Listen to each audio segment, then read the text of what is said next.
नमस्कार, welcome to career 247। मैं हूं प्रशांत धवन। नाउ रिसेंटली एक बहुत ही इंटरेस्टिंग डेवलपमेंट हुई है लाइन ऑफ कंट्रोल के पास। यहां पर आप देख पाओगे पाकिस्तान की एयरफोर्स पैनिक मोड में है, क्योंकि लाइन ऑफ कंट्रोल में चार रफाइल्स, भारत की तरफ से चार रफाइल्स ये पेट्रोलिंग कर रहे थे। पाकिस्तान के कुछ फाइटर जेट्स उनकी रेंज में आ गए। हमारे रफाइल फाइटर जेट्स ने पाकिस्तान के फाइटर जेट्स को लॉक इन कर दिया और उसके बाद वो भाग खड़े हुए। पाकिस्तानी एयरफोर्स के लिए ये काफी बड़ी एम्बैरेसमेंट थी और तब से हम देख रहे हैं। और इस एम्बैरेसमेंट को कवर करने के लिए पाकिस्तान ने अपनी तरफ से ह्यूज स्केल पर मिस इन्फॉर्मेशन फैलाना स्टार्ट कर दिया है। मैं रेयरली आपको कहता हूं कि ये वीडियो शेयर करिएगा, मगर यहां पे मुझको बोलना पड़ेगा, आज के समय मिस इन्फॉर्मेशन से लड़ने के लिए ये वीडियो शेयर जरूर करिएगा। क्योंकि ना सिर्फ मैं, भारत सरकार का जो पीआईबी फैक्ट चेक है ये भी बहुत अच्छा काम कर रहा है पाकिस्तान की मिस इन्फॉर्मेशन को काउंटर करने के लिए। नहीं तो पाकिस्तान के जो अकाउंट्स हैं, ऑनलाइन अकाउंट्स, ये लोग तो पता क्या क्लेम कर रहे हैं। ये लोग कह रहे हैं कि इनकी एयरफोर्स ने एक रफाल फाइटर जेट को शूट डाउन कर दिया। जिस तरीके से मैंने कल एक वीडियो आपको दिखाई थी कि पाकिस्तान के रक्षा मंत्री कह रहे हैं कि जी भारत में कोई चुनाव होने हैं 15-20 दिनों में, इसलिए भारत ये सब कर रहा है, जबकि आप सबको पता है कई महीनों तक कोई चुनाव भारत में नहीं होने। उसी तरीके से रिसेंटली पाकिस्तानियों ने क्या किया, 2024 की एक फुटेज ली जब महाराष्ट्र स्टेट में एक सुखोई विमान क्रैश कर गया था। वो फुटेज ली, इंटरनेट पर पोस्ट करनी स्टार्ट कर दी और ऊपर उसके कैप्शन डाल दिया कि पाकिस्तान ने शूट डाउन कर दिया है भारत का एक रफाल फाइटर जेट। वो भी कहां पर, कश्मीर के पूंछ सेक्टर में। भारत सरकार को इमीडिएटली ये बोलना पड़ा पाकिस्तान यहां पर झूठ बोल रहा है, ऐसा कुछ भी नहीं हुआ। और मैं आप सबको सजेस्ट करूंगा आज के समय जो रियल ऑथेंटिक न्यूज है, जो वेरीफाइड न्यूज है, उसको ही शेयर करें। क्योंकि ये सारी न्यूज इवेंचुअली पहुंचती है इंटरनेशनल मीडिया में। क्योंकि देखो, पाकिस्तान में मैं साफ साफ बोलूंगा, इनका मीडिया लिटरली इनकी गवर्नमेंट के कंट्रोल में है। यहाँ पे तो फिर भी फैक्ट चेकिंग हो जाएगी, वहां पर लिटरली जो भी इनकी मिलिट्री एस्टैब्लिशमेंट बोलती है मीडिया को, ये लोग वही छाप देते हैं। तो पाकिस्तान के मीडिया ने जब ये छापना स्टार्ट कर दिया कि पहली बात तो उन्होंने एक रफाल फाइटर जेट को शूट डाउन कर दिया है, दूसरी बात भारत के बाकी Rafale fighter jet Pakistani air force को देखकर पीछे भाग गए अपनी धरती पर। यह बात लगातार पाकिस्तानी मीडिया ने जब बोलनी स्टार्ट कर दी, तब उसके बाद इंटरनेशनल मीडिया में ऐसे आर्टिकल्स पब्लिश होने शुरू हो गए जहां पर यह लिखा है कि India Pakistan trade conflicting claims. International media तो यह बोलेगा कि इंडिया कुछ कह रहा है, पाकिस्तान कुछ कह रहा है, जबकि आप सबको पता है कोई Rafale fighter jet shoot down नहीं किया गया। ये बात I mean it is so obvious. जो इन्होंने वीडियो भी शेयर करी है ना, ये भी 2024 की है, ये एक सुखोई क्रैश की है। मगर तब भी पाकिस्तान का आप कह लीजिए मिस इन्फॉर्मेशन कैंपेन इतना स्ट्रांग होता है, इंटरनेशनल मीडिया भी यहां पर कह रहा है कि देखिए हम 100% कह नहीं सकते पाकिस्तान कुछ कह रहा है, इंडिया कुछ कह रहा है। मगर जब पाकिस्तान के मीडिया ने खुल के ऐसे आर्टिकल छापने स्टार्ट कर दिए जो दुनिया का कोई भी मिलिट्री एक्सपर्ट पढ़ के हंसना शुरू कर देगा, ये यहां पर कह रहे हैं जी भारत के रफाल पीछे भाग गए जब ये डिटेक्ट हो गए पाकिस्तान एयरफोर्स से near line of control. Rafale fighter jet पीछे क्यों होगा? पहली बात तो रफाल फाइटर जेट की रेंज बहुत ज्यादा है। रफाल फाइटर जेट ने पाकिस्तानी एयरफोर्स के कई फाइटर जेट्स को लॉक इन तक कर लिया था। तो एक रफाल फाइटर जेट अपनी ही धरती पर पीछे क्यों जाएगा? स्पेशली जब ये बात वेरीफाइड है, हम सैटेलाइट इमेजेस से भी ये बात देख सकते हैं।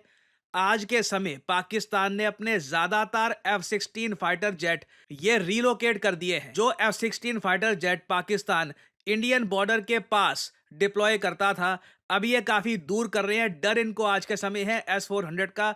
कई डिफेंस फोरम्स में यह भी क्लेम किया जा रहा है कि एक्चुअली यूएसए ने सीक्रेट इनपुट दिया है पाकिस्तान को कि जो भी तुम्हारे F-16 फाइटर जेट है, Bharat S-400 missile defence system से आराम से शूट डाउन कर देगा। इससे हमारे डिफेंस हार्डवेयर की बहुत ज्यादा फजीयत होगी, दुनिया हंसेगी अमेरिकन डिफेंस हार्डवेयर पे कि F-16 फाइटर जेट्स को आराम से शूट डाउन कर दिया, तुम लोग इनको रिलोकेट कर दो। तो घूम फिर के पाकिस्तान के पास JF-17 थंडर बचे हैं।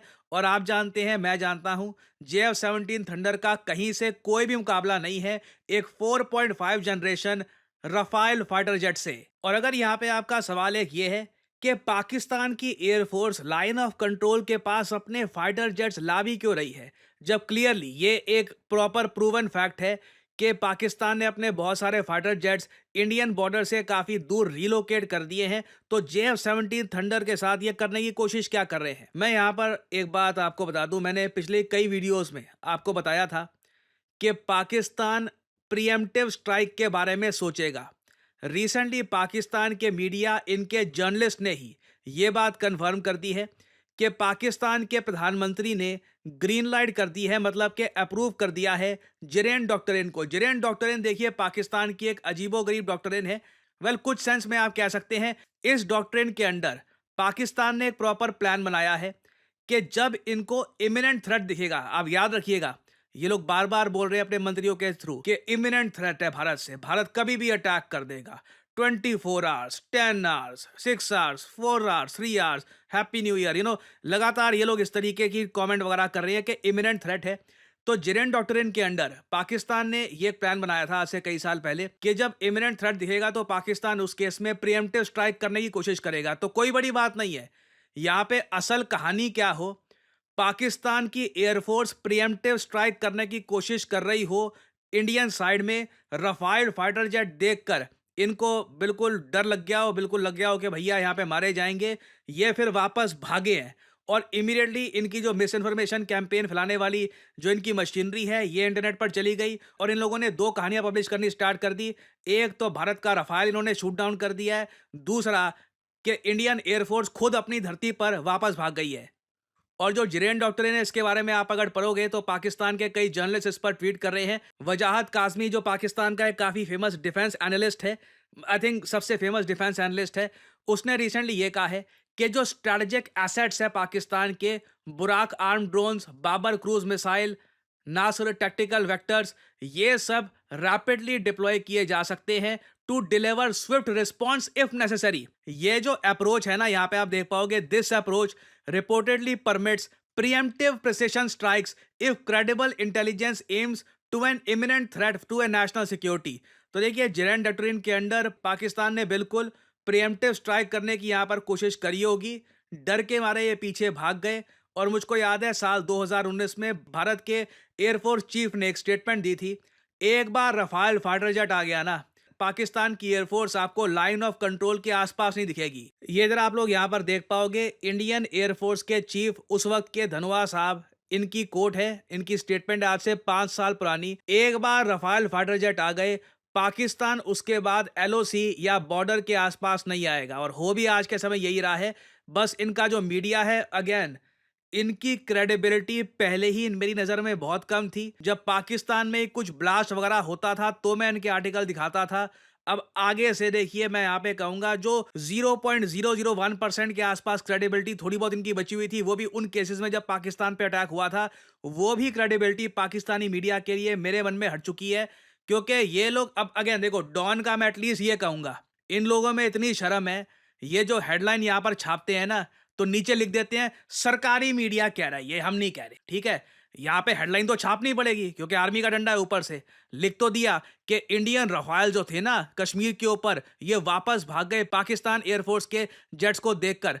आगे इनको बोलना पड़ा, ये बात स्टेट मीडिया कह रहा है, हम लोग नहीं कह रहे। क्योंकि आप जानते हैं, मैं जानता हूं, कोई भी आदमी जिसका IQ रूम टेम्परेचर से ऊपर है, पाकिस्तान एयरफोर्स के पास कोई भी एसेट नहीं है जो रफाल फाइटर जेट्स को डरा सके। सो मैं आप सबसे रिक्वेस्ट करूंगा, आज के समय मिलकर खड़े होते हैं as Indians, misinformation disinformation से मिलकर लड़ते हैं। कोई भी वीडियो आती है किसी फाइटर जेट के क्रैश की, कुछ कहीं पे अटैक की, वेरीफाई करिए, PIB फैक्ट चेक को पढ़िए। मेरी वीडियोस में भी आपको काफ़ी हद तक जो क्रेडिबल सोर्स है इन्फॉर्मेशन के, उनको ही फॉलो करिए। नहीं तो पाकिस्तान पैनिक में आकर ऐसी बहुत सारी पुरानी कहानियां फैलाने की कोशिश करेगा।